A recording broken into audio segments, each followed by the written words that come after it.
Hey everybody, and welcome to Module 3. Here we will be discussing theories and models for health promotion programs.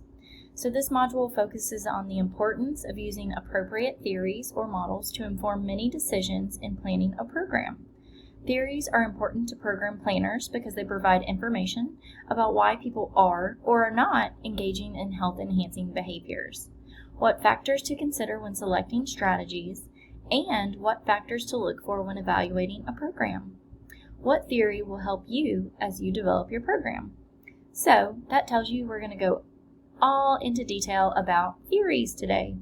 And you will be choosing your own theory, or one of the theories, to use in your own program. As always, you have your objectives listed here for you, as well as your instructions for this module. So you will want to watch this video, obviously, the overview video. You will need to read Chapter 7 in your textbook. You will review the Module 3 lecture and make sure to take notes as you're going through it. You will also see that there are behavior change theory videos here. Now for each of these theories, I go into detail in the lecture about these theories, but if you need some more clarification or you just need some more information about these theories, please take a look. These are some great videos that are on the web about those theories. And again, if you're choosing one for your program, these would be great to look at to make sure that it aligns with what you're working towards.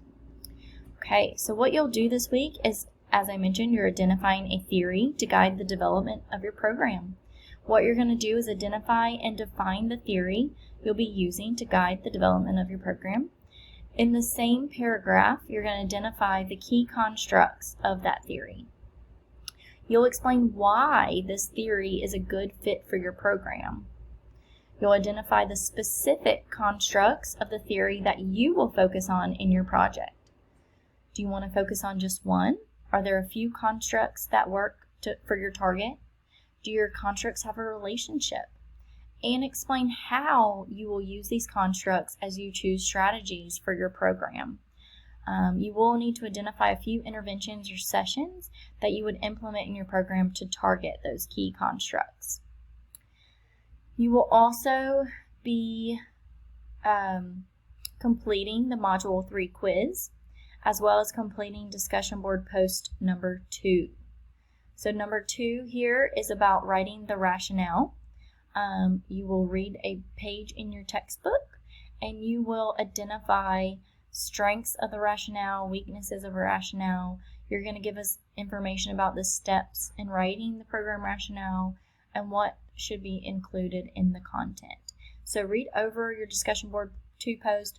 Remember, you can use video notes. Some individuals like using that better, or you're also able to do a written response. And don't forget, Module 3 quiz is here. Again, it's over Chapter 7, and both the discussion board post and Module 3 are due on September 6th at 11:59 p.m. So guys, as you go through Module 3, if you have any questions, feel free to reach out to me. Good luck!